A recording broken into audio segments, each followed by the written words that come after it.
Welcome to Apple Park. At Apple, design has always been fundamental to who we are and what we do.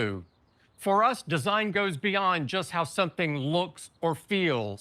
Design is also how it works. This philosophy guides everything we do, including the products we're going to introduce today and the experiences they provide. Hello, എന്തുകൊണ്ടാണ് വിളിച്ചേ? എന്തിട്ട് ready free ആണോ? ഞാൻ അവിടെ apple event കണ്ടോണ്ടിരിക്കുക. നീ പറയാ എന്താ കാര്യം? ആപ്പിളിന്റെ 17 സീരീസിൽ വന്ന ആ സെൻട്രൽ സ്റ്റേജ് ക്യാമറ സിസ്റ്റം, അതൊരു സിമ്പിളായിട്ട് സിസ്റ്റമാണ്. നിനക്കൊന്നും പക്ഷെ അത് ഉപയോഗിക്കണമെന്ന് തോന്നുന്നില്ല കേട്ടാ. നീ അത് വീട്, നമുക്കൊക്കെ ഉപയോഗം ഉണ്ട് കേട്ടാ. അതിനെ പറ്റി 4 വാക്ക് പറഞ്ഞടാ ഒന്ന്. വ്ളോഗേഴ്സിന് അതുപോലെ കോണ്ടന്റ് ക്രിയേറ്റേഴ്സിനൊക്കെ പറ്റിയ ഒരു കിടില സെറ്റപ്പാട്ടത്. അടിപൊളി ഫീച്ചർ അത്. ഇതാണ് ആകെ കൂട്ടിയുള്ള ഫീച്ചർ. ബാക്കിയുള്ളതൊന്നും പറയടാ.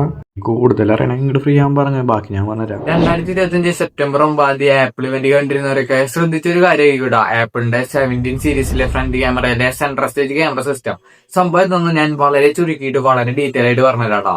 നമ്മുടെ സാധാരണ നോർമൽ ഫോണുകളിലൊക്കെ വരുന്നത് 4:3 റേഷ്യോയിലാണ് ക്യാമറയുടെ സെൻസർ സൈസ് വരുന്നത്. പക്ഷേ ഈ ആപ്പിൾ 17 സീരീസിലെ 4 മോഡൽസിലും 18 മെഗാ പിക്സൽ വീതമുള്ള ഒരു സ്ക്വയർ സെൻസർ ആണ് വരുന്നത്. അതുകൊണ്ട് തന്നെ വളരെ സിമ്പിൾ ആയിട്ട് പോർട്രേറ്റ് മോഡിലേക്കും ലാൻഡ്സ്കേപ്പ് മോഡിലേക്കും ക്വാളിറ്റി കുറയാതെ തന്നെ സ്വിച്ച് ചെയ്യാൻ കഴിയൂടാ.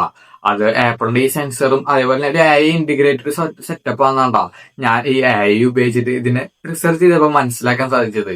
സംഭവം വളരെ സിമ്പിൾ ആണ്. നിങ്ങൾ നല്ല സൂം മീറ്റിംഗ് അതേപോലെ വീഡിയോ കോളൊക്കെ ഉപയോഗിക്കുന്നുണ്ടെങ്കിൽ നിങ്ങളുടെ ഫേസ് കൂടുതൽ ഡിക്റ്റേറ്റ് ചെയ്തുകൊണ്ട് നിങ്ങൾക്ക് ആ വീഡിയോ കോൾ സൂം മീറ്റിംഗ് ഒക്കെ പങ്കെടുക്കാൻ സാധിക്കൂടാ.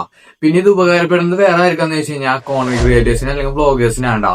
ഹൊറിസോണ്ടലായി പിടിച്ചിട്ട് ക്യാമറ ഹൊറിസോണ്ടലായി പിടിച്ചിട്ട് വ്ളോഗ് ചെയ്യാൻ മടിയുള്ളവർക്ക് ഇനി വെർട്ടിക്കലായി തന്നെ പിടിക്കാടാ.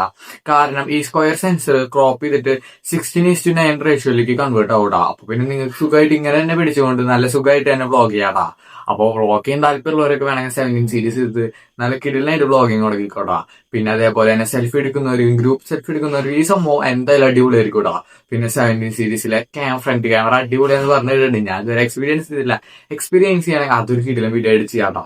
അപ്പൊ ഇത്രയും വളരെ സിമ്പിൾ ആയിട്ട് സെറ്റപ്പാണ് ഈ സാധാ ഫോണുകളിൽ വരുന്ന ഈ പോർട്രേറ്റ് ഷേപ്പിലുള്ള 4:3 റേഷ്യോയിൽ വരുന്ന ക്യാമറ സെൻസർ മാറ്റിയിട്ട് സ്ക്വയർ സെൻസർ ആക്കി ആ സെൻസറിനെ ക്രോപ്പ് ചെയ്തിട്ടാണ് ഈ പോർട്രേറ്റ് ഷേപ്പിലുള്ള 4:3 ഫോട്ടോയും അതേപോലെ തന്നെ 16:9 റേഷ്യോയിലുള്ള ഫോട്ടോയും ഈ ആപ്പിള് 17 സീരീസിലൊക്കെ പ്രൊഡ്യൂസ് ചെയ്തുകൊണ്ടിരിക്കുന്നതാ.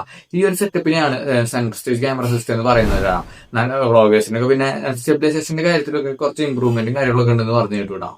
അപ്പോ നിങ്ങൾ അതിന്റെ 17 സീരീസ് ഉപയോഗിക്കുന്നുണ്ടെങ്കിൽ ഈ ഒരു ഫീച്ചർ എങ്ങനെ ഉണ്ടെന്ന് താഴെ കമന്റ് ചെയ്താ. അപ്പൊ അടുത്തൊരു കിടിലൻ വീഡിയോ ആയിട്ട് വരാടാ. അതുവരെയും ബൈ ടാ.